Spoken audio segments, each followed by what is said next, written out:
right, this is part 2 of our Ask Dave for today. I tweeted out the link on Aura TV to ask some questions, and you guys gave us a ton, so here we go. Andrew asked, are you a libertarian yet? I get a ton of messages asking me this. I wouldn't say I'm a libertarian yet. I do like a lot of things about libertarianism, about liberty, about limited government, and you doing with your life what you want to, and in the privacy of your own home, whether you want to be gay in your bedroom or smoke pot in your bedroom, those things are up to you. Classic liberalism and libertarianism are extremely close together, and I want to explore that a little bit more. I'm going to try to get some professors and authors on here who can really help me dig into that. But I wouldn't say I'm quite there yet, but I'm evolving. I evolve on the show every week. Mr. Jack MB, given how regressive many student unions in the UK and the US are becoming with no platforming policies and speech codes enforced on campuses, should students who deeply care about the free exchange of ideas distance themselves from them or seek to reform them from the inside? I mean, this is just a question of tactics, right? So we know about all of this stuff. Even some of my former guests like Milo Yiannopoulos and Ben Shapiro and Steven Crowder, these guys are all on the right, But they've been going to campuses and they get protested. Now, it's absolutely your use of free speech is to protest people. But if you go in and you don't let them speak, or you're pulling fire alarms or things like that, then we have a social contract here. You got to let people speak and then use your speech to beat them with better ideas. So as far as doing it from the inside or the outside, I think you probably need both in both movements. But the most important thing is pushing your good ideas. You know, all of these kids that think that by silencing Milo Yiannopoulos or silencing Ben Shapiro that you're winning, you're actually losing, because you're denying yourself and the people around you to be challenged. And guess what? The more you get challenged, if your ideas are good, you'll double down and you'll get better at explaining them and spreading your own good ideas. Stevie AF said, when are you going to interview Dr. Bill Warner? So I became familiar with Dr. Warner on Gad Saad's channel. He did a really interesting interview with him. He comes from a science background and he talks about political Islam. So he treats his critiques of all the religions, and he's studied all of the religions, at least the main 3 Western ones and some others, I think. He treats their critique in a scientific manner. I think he's really brilliant, and he really has been trying to make the distinction, the difference between Islamism, meaning the political movement of Islam, and the religious side of it, which is a distinction that no matter how many times, as you guys know, no matter how many times we try to make, or anyone tries to make, people seem to conflate and confuse all the time. So I have been in touch with Bill Warner, and it's going to happen in the next couple weeks. Mr. Tyrone, if you had to vote Republican, including all of the candidates, who would you have voted for? I assume you mean all the candidates that ran in this last cycle. I'd say if I had to pick any of them, and I was not really impressed by any of them, but if I had to pick any of them, I probably would have picked Rand Paul, because I think he was right on a lot of the NSA stuff. Again, smaller government and liberty. Interestingly though, Rand Paul, for a libertarian, if he wasn't quite there on gay marriage. He was trying to punt it back to the states.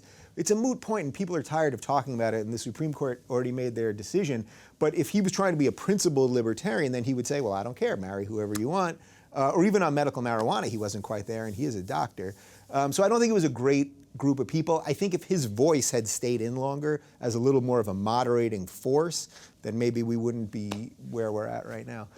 Matt So Seen says, why don't you push back more on your guests that say things that have no basis in fact? Okay, so I think probably 90% of what you guys send me on email or Twitter, Facebook is all positive. It's all positive, or you're sharing some view or expressing something going on in your life. All great. I think the one critique that I get more than any other is that people think that I sometimes don't push back on my guests hard enough.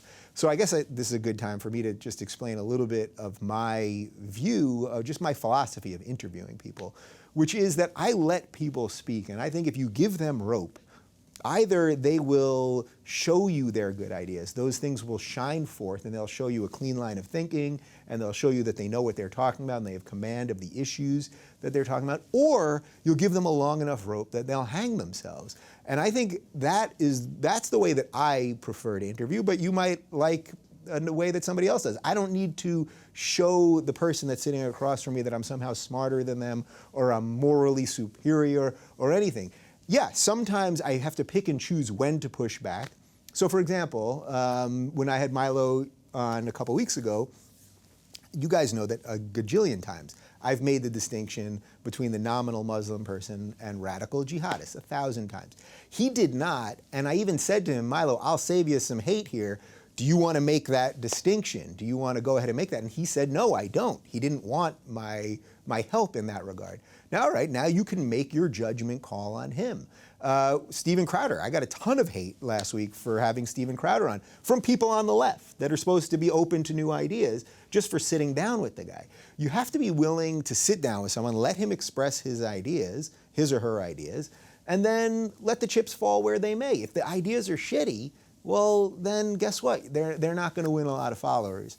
So I have to pick and choose when I do it. And I think the most important thing is having the discussions instead of yelling at each other, which if you want people to yell at each other, there's a gajillion other channels for you to find out. Benbo247 says, do you prefer interviewing liberal guests or conservative guests? You know what? I really don't think about it either way. I think I like interviewing people that I think are intellectually honest or at least intellectually consistent, who are smart, who are going to challenge some of my thoughts. I think pretty much every week that I've interviewed somebody here, and we've done about 34 shows or so, that I've learned something and I've tried to apply whatever I've learned into the next week's show. And sometimes I learn things that, not because someone said something that I agree with, but because they said something I don't agree with, and that makes me understand my line of thinking a little bit more. So I don't really care if they're liberal or conservative. Sadly, that where I'm at right now because of this whole regressive left thing is that I do find it easier to sit across sometimes from conservatives and have a discussion, have a back and forth, and disagree with them, versus if I was going to have some of the regressive people on the show who have so consistently proven that their intentions are not good because some of the tactics they use. And by the way, that is no defense of some of the tactics that the right uses. But as I always say, I'm trying to clean up my side. That sort of gets to this question, which is from Rob. And he said, hey, Dave, would you ever consider inviting those that hail from the regressive left to be on your show? So first off, I'm really happy to talk to anyone, short of, unless you're just someone that's absolutely spewing like true vile hate or real bigotry or, you know, like real just awfulness, I would talk to pretty much anybody. So as for the regressives, yeah, I mean, sure. Cenk, Reza, Glenn, you want to come on the show? Here it is. Let's do it. Martin, so I've heard you outline a lot of problems with the regressive left, and I do not disagree. But where do we go next? It's not like the right nor New Center have any amazing ideas to further the progress of mankind in any meaningful way. Right now, it's just a bunch of people talking in circles. You have the option to take your show further. So I love this question. This is probably my favorite question that we got. Where do we go? Well, look, we had to address this, right? So something's happened here. There's no doubt. The amount of growth that we've had, it took us about 2.5 years to get to 100,000 subscribers on YouTube. Any day now, probably tomorrow or the next day, we're going to hit 200,000 just in the last 6 months. And that's just on YouTube. And we're on Aura, and we're on Roku, and all kinds of other places. And the show's on iTunes now and all that. And just from the general response we get and everything else. Something has happened here. And I'm not the only one doing it, by the way. Plenty of the people that I've had on my show have been huge voices in this, from Gad and Sam and Majid and Christina Hoff Sommers and everybody else. But yeah, you can't just address the problem without a solution. One of my big issues with the regressives is that they're always just fighting everybody instead of trying to promote better ideas. So I think we're getting close to the time where it won't even be relevant, it won't even be important for me to be talking about the regressives, because it'll be understood that this group exists, and now we have to not only beat them with better ideas, which I think we're doing already, but now we have to find some solutions. So maybe that'll be the next sort of shift of where the show goes. I look forward to finding out. Abhishek said, do you find in our fight against the regressive left that we have unintentionally shared the bed with alt-right ideologies of climate change denial, anti-abortion, Western supremacism? This is a good question, too. You know, a few people have said this to me, that by being so critical of the regressives, am I somehow in bed now with the right? I am not. Again, I have literally never voted for a Republican, ever, in my entire life, right?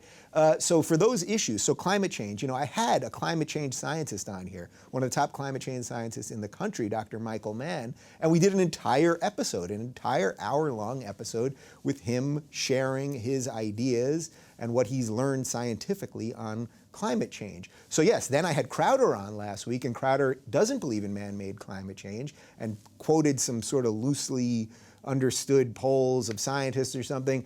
And I said, well, now you guys hear. I had the climate change scientist on for an hour. I had this conservative on to say this, and now you can decide. That also goes to something like, I disagree with Crowder on abortion. I'm pro-choice.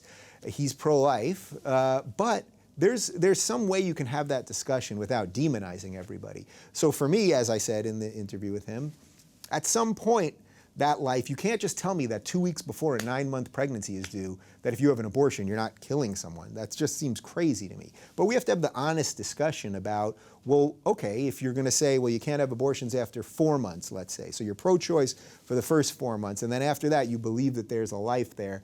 Well, then does the government then have a role to help those people? Or not, but we have to have that discussion. So I don't think I'm aligning with those people at all. What I'm trying to do is show some of their ideas without demonizing them, because that's how you have a healthy discussion, and that's how you move forward, actually. Chess Nerd Summers says, after you die, what do you wish people to remember you most by? That is depressing.